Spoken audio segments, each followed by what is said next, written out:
को विकास की नई ऊंचाइयों पर ले जाने में कल्पना बाहर के उत्तम परिणाम दे सकते हैं। विशेषकर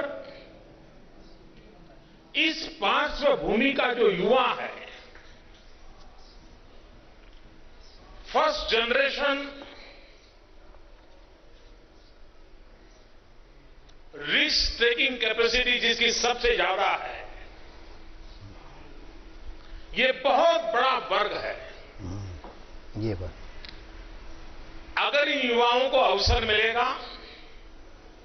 फर्स्ट जनरेशन तो वो देश की तकदीर भी बदल देंगे, देश की तस्वीर भी बदल देंगे।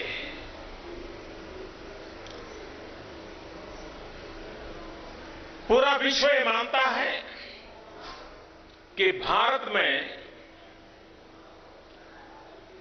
हवाई यात्रा के लिए, एविएशन फील्ड के लिए विश्व में सबसे ज्यादा अवसर कहीं है तो भारत में है।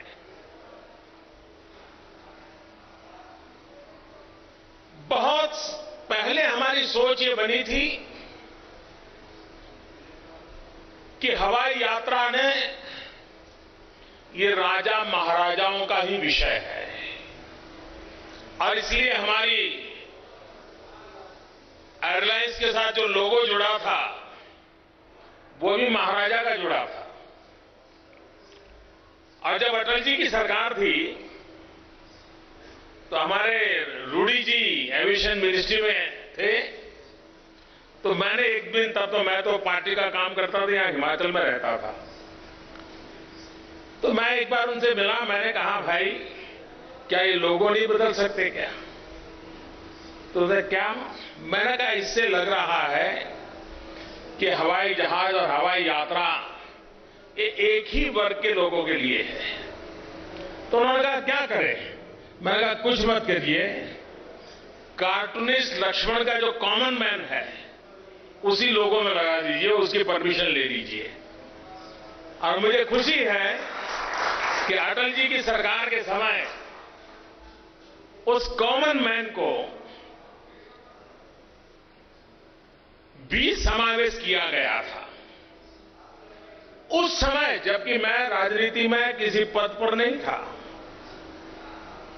मैं संगठन का काम करता था, लेकिन उस समय मेरे समझ में आता था कि ये जो सोच है राजा महाराजों वाला लोगों के साथ जुड़ी हुई, उसको बदलना है। और उसमें से हमारे विभाग से मैंने आग्रह किया कि एक तो देश में एक सबसे बड़ी कमी है, हमारी कोई एविएशन पॉलिसी नहीं है। इतना बड़ा देश है, इतनी संभावना है, विश्व का ध्यान है, एक एविएशन पॉलिसी बनाएं, कसौटी पर कसें, सारे स्टेक होल्डर्स को उसमें विश्वास में ले और नीति के आधार पर इसके एक्सपांशन की एक डिजाइन तैयार करें। मुझे खुशी है कि आजादी के बाद पहली बार देश में एविएशन पॉलिसी बनाने का सौभाग्य हमारी सरकार को मिला। और उस समय मैंने पहली मीटिंग में कहा था कि एविएशन को मैं किस रूप में देखता हूं। हमारे देश में गरीब व्यक्ति की एक पहचान है, वो हवाई चप्पल पहनता है। और मैंने उस मीटिंग में कहा था कि मैं चाहता हूं कि हवाई जहाज में हवाई चप्पल वाले लोग दिखाई दे। और आज ये संभव हो रहा है। आज शिमला और दिल्ली को हवाई यात्रा से, नांदेड़ और हैदराबाद को, हैदराबाद और कडप्पा को, हमारे अशोक गजपति राजू जी इसके मिनिस्टर हैं, वो आंध्र से हैं, तो कडप्पा से जुड़ने का आनंद उनका विशेष है। हमारे नड्डा जी यहां है, वो हिमाचल के हैं, शिमला का जुड़ने का आनंद उनको विशेष है। और मैं दिल्ली से आया हूं तो मुझे और ज्यादा आनंद है।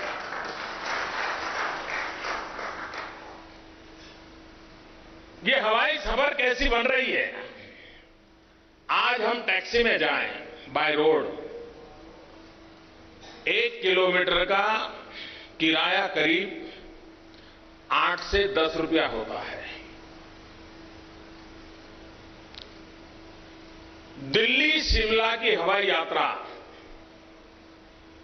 ज्यादा से ज्यादा 1 घंटे में, अगर रोड पर मैं यात्रा करके आता हूं कम से कम 9 घंटे। अगर रोड मार्ग से आया मैं किलोमीटर का हिसाब लगाऊं और 10 रुपया हिसाब लगाऊं मैं, और हवा पहाड़ में तो 10 रुपये से ज्यादा हो जाता है। ये सफर ऐसी है जो समय भी बचाएगी और इसका खर्च टैक्सी में अगर किलोमीटर का 10 रुपया लगता है तो नई पॉलिसी के तहत हवाई यात्रा का किलोमीटर का खर्चा सिर्फ 6 या 7 रुपया लगेगा। नांदेड़ से आज हैदराबाद शुरू हो रहा है, लेकिन नांदेड़ से मुंबई सबसे पहले इसके बाद शुरू होने वाली व्यवस्था होने वाली है। और मैं एविएशन कंपनियों को एक टिप देना चाहता हूं, और ये जो मैं उनको एडवाइस दे रहा हूं इसके लिए मेरी तरफ से कोई रॉयल्टी चार्ज नहीं करूंगा, मैं मुफ्त में उनको एडवाइस दे रहा हूं। अगर एविएशन कंपनियां व्यापारिक दृष्टि से सोचते हैं तो सोचें कि नांदेड़ साहब, अमृतसर साहब और पटना साहब अगर हवाई सर्कुलर रूट बनाएंगे, दुनिया भर के सिख यात्री इस हवाई यात्रा का सबसे ज्यादा लाभ उठाएंगे।